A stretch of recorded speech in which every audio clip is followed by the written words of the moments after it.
الحمد لله نحمده ونستعينه ونستغفره ونؤمن به ونتوكل عليه ونعوذ بالله من شرور أنفسنا ومن سيئات أعمالنا من يهده الله فلا مضل له ومن يضلله فلا هادي له ونشهد أن لا إله إلا الله وحده لا شريك له ونشهد أن سيدنا ومولانا محمدا عبده ورسوله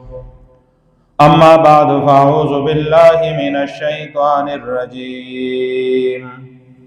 بسم الله الرحمن الرحيم وقال الله تبارك وتعالى في قرآن المجيد والفرقان الحميد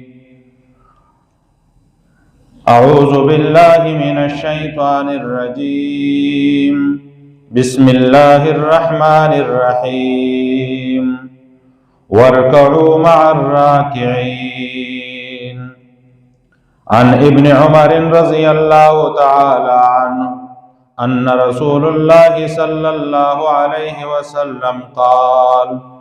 صلاة الجماعة أفضل من صلاة الفز ب27 درجة عن أنس رضي الله تعالى عنه قال رسول الله صلى الله عليه وسلم من صلى لله 40 يوما في جماعة يدرك التكبيرة الأولى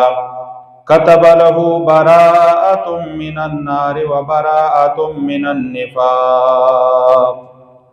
أو كما قال عليه الصلاة والسلام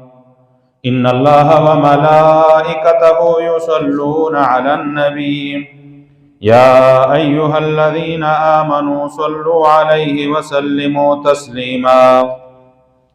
اللهم صل على محمد وعلى آل محمد كما صليت على إبراهيم وعلى آل إبراهيم إنك حميد مجيد اللهم بارك على محمد وعلى آل محمد كما باركت على إبراهيم وعلى آل إبراهيم إنك حميد مجيد محترم ورنو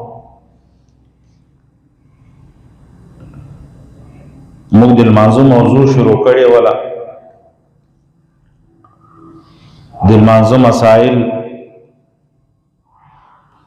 په تفصیل سره موږ شروع کړی او د څو جمعې مخکې موږ د لمانځه مسائل په تسلسل سره بیاناو دې جمعه کې به موږ او تاسې لمونځ په کامله طریقه سره کوم لمونځ داسې الله رب العزت او پیغمبر علیه الصلاۃ والسلام هغه لمانځه ته کامل لمونځ ویلی ده دغه لمونځ چې کامل لمونځ ده دغه وپېژنو او لمونځ په هغه کمال درجه سره سره موږ تاسې خپل منځونه ادا کو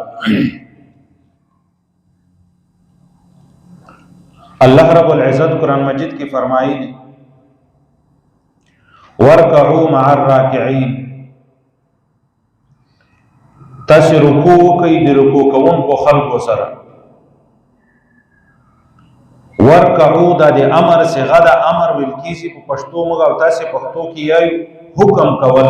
یو چاته اډر وکي چې دا کار وکړه نو دی الله رب العزت له جانب نه چې کوم شي حکم سوی اډر سوی فقها یې واجب او فرض یې صدا کار کول چې دی الله رب العزت له جانب نه حکم په سوی دی الله رب العزت له جانب نه اډر سوی دا بندگانو ته د کوم کار حکم سے سوی دا هغه په انسانانو په مسلمانانو باندې یا خو فرض دی یا واجب دی نو په دې آیت کې الله رب العزت حکم کړی دا اډري مسلمانانو ته کړی ورکعوا مع الراکعين رکوع کوي د رکوع کوونکو خلکو سره ګډه فقها فرمایي چې د رکوع کوونکو خلکو سره ګډه رکوع کول د دې نه جمع مراد ده چې کوم خلک په جمع باندې منځ کې رکوع کوي نو تاسو د یو سره یو ځای رکوع کوي نو تاسو د منځ په جمع باندې سي نو الله رب العزت د جمع حکم کړی د مسلمانانو ته چې تاسو خپل فرائض په جمع سره ادا کوئ نو المنز مسلمان ادا کوي او کامل منز ادا کوي هغه د جمع والمنز کچيري به جمع ادا کی دغه المنز کامل نه ده دغه ناقص ته بده کې نقصان موجود ده دغه المنز کمزور ده دغه اغه المنز نه ده چې الله رب العزت په غل مانزه باندې الله رب العزت مسلمانانو ته درجات ورکړي الله رب العزت په غل منزو باندې چې هغه په جمع باندې ادا کیږي کوم ثوابونه مرتب دي کومې د دنیا او د آخرت فائدې مرتب دي الله رب العزت د جمع په منځ باندې کوم ثوابونه او درجات الله رب العزت لیکلي دي او ورکوي او انسان تاغه دی بیاز المنځ کوم کوي منفرد دی بیاز چې سوق المنځ کی دی بیاز المنځ ادا کوي هغه انسان ته نه ورکوي ځکه نبی علیہ الصلوۃ والسلام فرمایلی حضرت ابن عمر رضی اللہ تعالی عنہ فرمائی نبی علیہ الصلوۃ والسلام فرمایلی صلاۃ الجماعت افضل من صلاۃ الفذ د جمع المنز دا دی ویازی د المنزونه دومره فضیلت لري لکه یو سړی چې دی ویازی المنز وې سواره وکي او د جمع المنز یوري وکي او دغه یوري د جمع المنز کول دغه ودر او 20 درجه دی ویازی د المنزونه بهتر ده دومره دی فضیلت خاوند د جمع والمنز او نبی علیہ الصلوۃ والسلام په بل حدیث کې فرمایلی حضرت انس رضی اللہ تعالی عنہ فرمایي نبی علیہ السلام فرمایلی من صلى لله 40 یوما چا چې دی الله رب العزت دی رضا لپاره دی الله رب العزت دی راضی کولو لپاره سلوی خورزی په جمع سره المنذ کوي او دغه جمع په تکبیر اولا سره ونی ولا تکبیر اولی ادا کوي یعنی یو رکعتم تیر نس نبی علیہ الصلوۃ والسلام فرمایلی كتب له براءه من النار دو غټي به انسان ته الله رب العزت ور کوي یو به الله رب العزت دای جهنم دی ورنه د حفاظت فرمایي الله رب العزت به بری کی دی جهنم دی ورنه وبراءه من النفاق او د دونم په منافقینو په لیست کې نه نیول کیږي دغه دوه غټي به الله رب العزت د تور کوي په دنیا کې به د نفاق مرګ نه ملاويږي دایو په منافقت باندې نمرې د نوم به الله رب العزت په کتاب کې چې د خلقو نمونه د نفاق په کتاب کې لیکل شوی دي په یو کتاب کې به د نوم نه درج کیږي نه به لیکل کیږي دایو منافق دی الله رب العزت په نظم باندې نه لیکل کیږي او بل دایبه د جهنم دی ورنه الله رب العزت ته براءت نصیب چا سے سلوی خرزی مسلسل په تکبیر اولا سره المنظور الله رب العزت په دغه دوه غټي ورکای سلولو غټي دي یو د جهنم دی ورنه براءت بل د نفاق نبا الله رب العزت دای بری کی دایبه منافق نه دایبه د منافقینو په لیست کې الله رب العزت نه لیکي کوم انسان سے سلوی خرزی و تکبیر اولا سره منځون تکبیر اولا چاته یی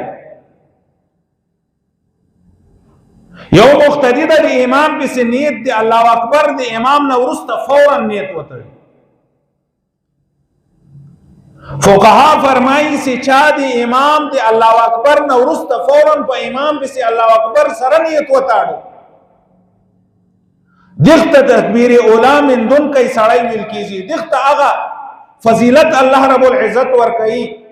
چې کوم فضیلت په دې حدیث کې نبی علیہ الصلوۃ والسلام ذکر کړی سلويخ ورځې 5 وخت المنځونه دی په تکبیر اولا سره ونیسي. بعض فقها فرمایي چې یو رکعت هم تیر نسی. کچیر دی د رکوع نه مخکې په امام پسې په اول رکعت کې نیت وتړي یا دغه مدرک د تکبیر اولا ده، دغه مندون کوي د تکبیر اولا ده، دختم الله رب العزت د تکبیر اولا والاجر او ثواب الله رب العزت ورکوي. نو کوم سړی چې سلويخ ورځې په تکبیر اولا سره په جمع باندې لمونځ وکړو، الله رب العزت به دغه 2 ګټې ورکوي. یو د جهنم د اور نه ازادي، براءت د جهنم د اور نه، بل د نفاق نه به الله رب العزت ته بری. منافق بنمري، نفاق په دنه نصیب کیږي. منافقینو په لیست کې به الله رب العزت د دنوم نه لګي. دغه د تکبیر اولا د لمانځه ګټې دي. یو روایت کې راځي مفهوم د دې حدیث، نبی علیہ الصلوۃ والسلام فرمایلی چې کچیر د تکبیر اولا په ګټه باندې خلق خبر سي، کچیر خلق د تکبیر اولا په ګټه باندې خبر سي، نو په خاپوړو باندې به تکبیر اولا ته ځان رسي. او نبی علیہ الصلوۃ والسلام فرمایلی چې اے مسلمانانو، تاسو خو د یو اډو کې لپاره د یو بل نه مخکې کېږئ چې یو اډو کې یو بوټۍ به راته میلاو شي په یوه کاسه کې. خیرات کې هر سړی په داسې ځای کې کښېني چې ده ته ښه بوټۍ میلاو شي، چې پرهیز یې نه وي، د پرهیزانه خلکو سره کښېني. ما مې یې پرهیز ته څه حلال ده. بیا چې د غوایي د غوښې سره چرګ پوخي، بیا پرهیز د هېڅ چا هم نه وي، چرګ والا څوک نه خوري. نبی علیہ الصلوۃ والسلام حدیث مفهوم ده چې نبی علیہ السلام فرمایلی چې د بهترین اډو کې لپاره هر یو کوشش کې چې ماته د اډو کې میلاو شي. زه د ښه ګوله وکم، زه د ښه پلیټ ته کښېنم، زه د ښه خوراک ته کښېنم، ښه خوراک د ماته میلاو شي. لیکن افسوس ته د تکبیر اولا دپاره هېڅوک کوشش نه کوي. دومره عظیم الشان ګټه چې تکبیر اولا باندې الله رب العزت مسلمانانو لپاره مرتب کړی ده. الله رب العزت مسلمانانو ته تکبیر اولا باندې ورکوي. انسان تیر غافل ده، انسان خپل پروت. زه یو رکعت به ونیسم، بیا به په لمانځه امام پسې وکړم. محترم ورونو، د قیامت په ورځ به د تکبیر اولا معلومات کیږي چې څومره فضیلت دی، څومره الله رب العزت دی یو تکبیر اولا دی نیولو په وجه سره هغه خلق چې سلويخ ورځې تکبیر اولا نیولي، الله رب العزت څومره انعامات ورکوي، څومره الله رب العزت د دې عزت او اکرام کوي. دا به د قیامت په ورځ باندې معلومات کیږي. نن خو د موږ د تاسې دغه صرف د سوچ او د خیال خبره د منو یي، لیکن عقیدم په یو کار باندې نست. یو د خبره منل، یو د عقیده په هغه باندې لرل. مسلمانان موږ او تاسې هر شی منو، خو عقیدم په موجود نه ده. کچیرې د موږ عقیده په یو شی باندې موجود سي، د موږ عقیده په مضبوطه سي چې دا کار یقینا ده، بیا به انسان د هغه نه وروسته نه پاته کیږي، انسان نه به هغه کار نه پاته کیږي، نه به انسان نه مونځ قضا کیږي، نه به تکبیر اولا قضا کیږي، نه به د انسان د جمع المونځ قضا کیږي. انسان به کوشش کوي، ځکه د ده به دغه عقیده ده چې الله رب العزت په دې تکبیر اولا باندې د جمع په لمانځه باندې چې کوم برکات، کوم الله رب العزت درجات مرتب کړي دي، هغه په بل شي سره نه میلاویږي. نو محترم ورونو، د جمع المنځ دغه واجب ده. د احنافو په نسبت د امام ابو حنیفه رحمه الله یو قول د سنت مؤکد ده چې قریب الواجب ده، یا واجب غوندې ده. که چا یو علاقه کې فقها فرمایي جمع المنځ پرېښو، جمع نه کړي، یو کلی ده جمع نه کړي، حاکم ته حاکم باندې دغه لازم ده د وخت حاکم چې دغه کلي سره جنګ وکړي، جهاد وکړي، باوجود د دې نه چې دی کلمه یایي، لیکن په جمع باندې لمونځ نه کې، په کلي کې جماعت نسته، په کلي کې امام نسته، هغه خلک د جمع لمونځ په کلي کې نه ادا کوي. حاکم وقت لپاره لازم ده چې دغه کلي سره جهاد وکړي. او نبی علیہ الصلوۃ والسلام فرمایي، مفهوم د دې حدیث، نبی علیہ السلام فرمایلی کله کله مې زړه دغه خبره وغواړي چې د ماخستن د مال د ځوانان را جمع کم او حکم ورته وکم چې لرګي را جمع کړي. د لرګو د راجمع کولو وروسته یو کس په خپله مسله باندې ودروم او هغو کورو ته ورسم چې خلک په کور کې پراته دي او لمونځونه یې په کور کې کړي. لمونځ یې قضا کړی نه ده، لمونځ یې په خپل کور کې ادا کړی دی، په خپل کور کې ادا کوي بغیر د جمع نه. هغو کورو ته سره له مالو سره له اسباب ور واچوم او دوی ختم کړه. دومره سخت زجر او دومره سخت حکم نبی علیہ الصلوۃ والسلام د جمع پر کولو خلقو لپاره بیان کړی ده. بل حدیث کې نبی علیہ الصلوۃ والسلام فرمایي صحابو ته نبی علیہ السلام فرمایلی کچیر تاسو دوه یا درې یا سونو د جمع منځ خامخا ادا کوئ. په سفر رواني درې مرګري روان دي په سفر باندې کوم یو څه بهترین قرات ویلای شي. ضروری نه ده یو سړی د قاری یو سړی د عالم مطلق قرات ویلای شي، صحیح الفاظ ادا کولای شي، په دې کې قرآن مجید څوک ویلای شي چې څومره درجات خو ویلای شي هغه ورته مختصر منځ ادا کچيري یا تاسو په جمع باندې المنز ادا نه کوي نو تاسو باندې شیطان غالب است. تاسو د شیطان په قبضه کې را لاستئ او لیوی هغه میغه خوري چې هغه د خپل جماعت نه جلاسي د خپل ډلې نه جلاسي یوازې سی بیا لیو په هغه باندې حمله کوي او لیو لپاره دغه خوراک دغه قتل کول دغه ضایع کول دغه اسانه. نو تاسو په جمع سره المنز ادا کوئ. اگر کدرې کسان په سفر باندې روان یاستئ، اگر که په یو کور کې په یو علاقه کې په یو کلی کې درې کسان موجود یاستئ په جمع سره المنځ ادا کوئ. که په جمع المنځ ادا نه کړي بیا به د شیطان د تسلط لاندې راسي،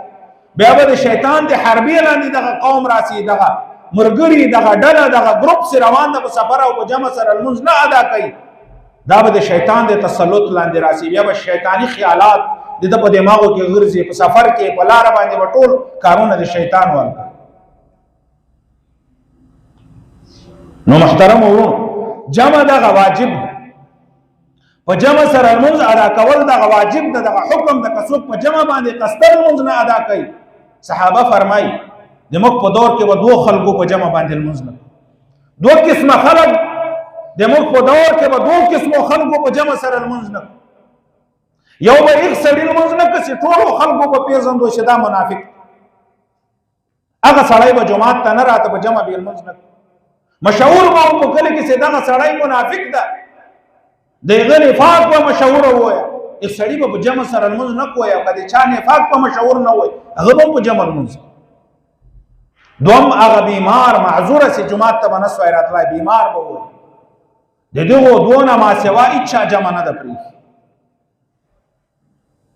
نن سبا خو مسلمان دی وړکی کار له وجنه د جمع المنځ پرېږدي، د دغه ثواب نه محروم سي. دغه تعزیرات چې نبی علیه الصلاۃ والسلام دی جمع پرېښوونکي سړي لپاره بیان کړي دي دغه مستحق ځان ګرځي، مجبوري نه بس جمع ته نه سم تلای. حضرت عمر رضی الله تعالی عنہ دور سلیمان ابن خیثمه حضرت عمر رضی الله تعالی عنہ د یو بازار گورنر ټاکل و چې په دې بازار باندې نگرانی عمر رضی الله تعالی عنہ د کس جمع ترازی سلیمان په جمع کې یو ورځ نه ولید کور ته ورځي دی مور د سلیمان نه پښتنه کې چې سلیمان جمع کې نو خیر خدا. حضرت عمر رضی الله تعالی عنہ په جمع کې څوک نه ولید نو عمر رضی الله تعالی عنہ به کور ته ورته کېدای سي بیماری کېدای سي د چی شي ضرورت لري کېدای سي کور کې مشکل هغه مشکل به د خپل استطاعت مطابق دغه حل کړ. کله چې عمر رضی الله تعالی عنہ ورغل د سليمان مور ورته یې چې بیګه ټول شپه الله رب العزت ته ذکر اذکار تهجد نوافل ادا کول غیز د جمع په وخت کې لیک خوب په غالبه سوی وي د سوی. حضرت عمر رضی الله تعالی عنہ ورته فرمایي چې اے مور ما ته ټول شپه دی الله رب العزت په دربار کې د درېدانه دغه بهتره ده چې یو سړی دی ټول شپه وي لیکن د ګس په جمع کې دی حاضر. یو سړی د شپې نوافل ادا کوي تهجد دی ادا کوي ټول شپه دی الله رب العزت په یاد کې تیر کې لیکن د غیز جمع د سنه حاضرې زی دغه ما ته خوښ نه دا ما ته بهترین انسان ما ته خوښ کار دغه ده چې د ګس په منځ کې د سړی حاضر او په جمع سره د منځ ادا. نو محترم ورونو په جمع سره المنز ادا کول دا د الله رب العزت له جانب نه حکم ده. ورکعوا مع الراکعين، په جمع سره تاسو د خلکو سره ګډه رکوع کوي. کوم انسان سے د جمع نه غفلت بغیر د ضرورت نه غافل کیږي، الله رب العزت دی غل پاره د عذاب فیصله کړی د نبی علیہ الصلوۃ والسلام دی غل پاره سخت تعزیرات بیان کړی دي. چې د انسان یو حدیث کې راځي دی ویازي انسان بغیر د عذر نه چې کوم سړی دی ویازي المنز کې په جمع سره نه کوي، جمع باندې قادر ده چې جمعه ته ولاړ شي لیکن نزي، الله رب العزت دغه دی ویازي المنز نه قبل. نو محترم ورونو جمع کول دغه واجب. نبی علیہ الصلوۃ والسلام په دور کې حضرت ابن ام مکتوم رضی الله تعالی عنہ دغه ړوند صحابي دی، دواړو سترګو باندې ړوند. نبی علیہ الصلوۃ والسلام ته یو ورځ راغی، یا رسول الله اما کور خو لګلره د جمعات نه زب جمع ته ناراضم د کور بل منځ کوم. نبی علیہ الصلوۃ والسلام ورته فرمایل چې د اذان आवाज در رسیږي کنه در رسیږي. ام مکتوم رضی الله تعالی عنہ فرمای چې یا رسول الله د اذان आवाज خو را رسیږي. نبی علیہ الصلوۃ والسلام و فرمایل چې بیا تا ته اجازه بغیر د جمع د منځنه نست چې په کور کې منځ ادا کور او ترجمات پورې پړې وتړه هغه پورې باندې لاس غدا او دغه جمعات ته د جمع لپاره ځان حاضر وا. هغه په دواړو سترګو ړوند صحابي خو راځي جمع ته، لیکن نن ځوان تکړه مضبوط سړی قسمه قسمه خوراکونه خوړلو ول سړی نن غافله د پروت ده. بس سبب د قیامت په ورځ باندې چې دغه ړوند صحابي دی الله رب العزت په میدان کې ودرېږي چې الله رب العزت د ایمان خو په مسجد نبی کې جمع نه ده قضا سوي، ما به ماخستن پړی نیولی وایي جمع ته به میزان حاضراو. د څوارلسمې پیړۍ ځوانان ولې غیر حاضره و د جمع؟ څو ذریعې لاره خپل د خپل ضمیر سره فیصله انسان. نو د جمع لمونځ کول دغه واجب دي. هر انسان ته چې عاقل بالغ وي مسلمانی آزادی او دته د جمع تر رسیدلو لپاره مشکلات نه تکلیف نه د دې لپاره واجب ده چې د جمعه ته ځان ورسي او په جمع سره لمونځ ادا کړي. نبی علیہ الصلوۃ والسلام په خپل ژوندۍ کې خپل جمع نه ده پرې. روایتو کې راځي حضرت عائشہ رضی الله تعالی عنها فرمایي اخیری وخت د نبی علیہ الصلوۃ والسلام هغه بیماری سے کومه بیماری کې نبی علیہ الصلوۃ والسلام له دنیا چې ولاړ په هغه بیماری کې چې به وخی به پیراله دل مانزو وخرا غي بار بار نبی علیہ الصلوۃ والسلام او دسته زکاو لیکن به وشي به پیرا بیا او دسته زک بیا به وشي پیرا. لیکن کله چې د جمع وخت قریب سے حضرت ابوبکر رضی الله تعالی عنہ ته حکم ملاو سید نبی علیہ الصلوۃ والسلام له طرف نه شدای د مختص په دې وخت کې نبی علیہ الصلوۃ والسلام لګ راحت محسوس صحت لګ هغه بوج سپکس. نبی علیہ الصلوۃ والسلام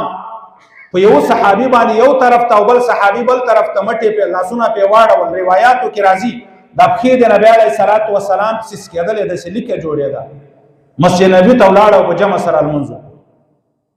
هغه د موږ د تاسو پیغمبر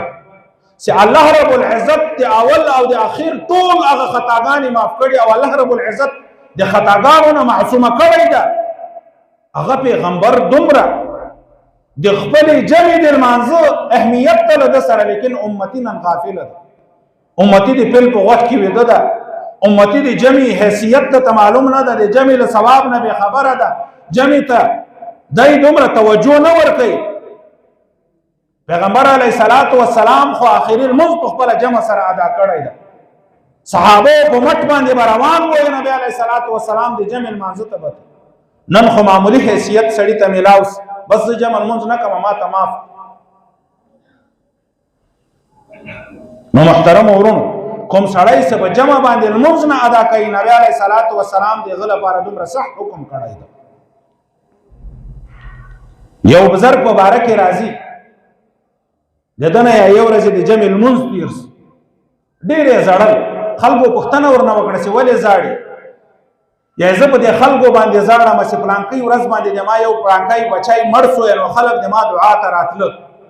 نن د ما نه د جمع لمونځ تېر سوی د دومره لوی نقصان مې سوی ده خلک یو د ما تعزیت ته نه راځي د ما پوښتنې ته نه راځي چې هغه ثواب نه ته ولې محروم است بچی خو چې وفات څه د آخرت ذخیره وګرځېدله لمونځ چې د جمع نه راپاته څه د آخرت هغه خسران او د آخرت تاوان مې اوس خلق نن افسوس ته یا ما ته نه راځي په دې زاړم نن باید خلق ما ته راغلي ولای چې د ما د آخرت تاوان وسویا نن خلکو له ما سره زړلې ولای د ما په غم کې له ما سره شریکان سوي ولای چې د ما د آخرت هغه لوی تاوان وس د جمع لمونځ را نه پاتس نو محترم ورونو د جمع لمونځ بغیر د عذر نه پرېښول دغه د ډیر تاوان او ډیر د هلاکت ذریعه ده نبی علیه السلام فرمایلی چې د ویازې کوم یو سړی لمونځ ادا کوي د هغه لمونځ په مقابله کې چې هغه لمونځ په جمع سره ادا کېږي 20 درجې بهتره ده د یو بزرګ په باره کې راځي حضرت عبدالله ابن عمرو قواريري رحمه الله د یو ورځې ما ته ماخوستن میلمانه را د جمع لمونځ رانه پاته څه د میلمستیاو کې د میلمنو سره مصروف اسوم ورسته ډیر وګرځیدم چې په علاقه کې ببل جماعت سي په جمع سره لمونځ وکم لیکن پیدا نه هغه یو د ماخوستن لمونځ مې وسواري وکړ ځکه حدیث کې راغلی چې یو د جمع لمونځ دا داسې ده لکه 20 منځونه بغیر د جمع دغه 20 واري د ماخوستن لمونځ بغیر د جمع ادا شپې ویده سوم خوب نه بهترین اسرا سره ده نور د ما مرګري د ما نه مخکې روان دي د ما نه تر ټولو ښایسته او مضبوط اس طاقتور اصل ما سره ده لیکن د ما اس په مرګرو پسې نه سره رسېدای ډېر کوشش مې وکړ چې اس ورسوم په خپل هغه لښکر پسې لیکن د ما اس وروسته پاته وروسته هغه لښکر نه یو کس آواز راته وکړ ای قواريري اس مه په عذابوه ته د موږ پسې نه یې رسېدونکی موږ په جمع سره لمونځ کړی او تا بې جمع کړ نو محترم ورونو د کوم انسان چې په جمع سره لمونځ ادا کوي کوم انسان په جمع سره لمونځ ادا کوي نو د هغه لمونځ 20 درجې تر نورو لمونځو چې بهتره ده او نبی علیه الصلاۃ والسلام فرمایلی چا چې سلوي خورځي په تکبیر اولا سره په جمع سره لمونځ ادا کوي الله رب العزت به دوه ګټې نصیب کوي یو به د جهنم د براءت اعلان د لپاره کیږي چې دغه سړی جهنمی نه ده یو به د نفاق اعلان کیږي چې دغه سړی منافق نه ده باید هر مسلمان کوشش وکړي عاقل بالغ چې سلوي خورځي په ټوله ژوندۍ کې یو سلوي خورځي دای په ځان باندې لازم کې څه زبا د جمع المنز سلوي خورځي په تکبیر اولا سره نسم کله دنیا څومره تاوان می کیږي د دنیا څومره نقصان می کیږي هغه دی اوسي لیکن دغه د آخرت ګټه به تر لاسه کوم باید هر مسلمان کوشش وکړي چې تکبیر اولا سره سلوي خورځي المنز دغه ادا کړي او د نبی علیه الصلاۃ والسلام دغه حدیث نبی علیه السلام فرمایلی چې دا دوه ګټې به ته ملاويږي دغه دوه ګټې ترلاسه کی الله رب العزت دې ما او تاسو ټول ته په دې خبرو باندې عمل کولو توفیق راکړي واخر دعوانا الحمدلله رب العالمین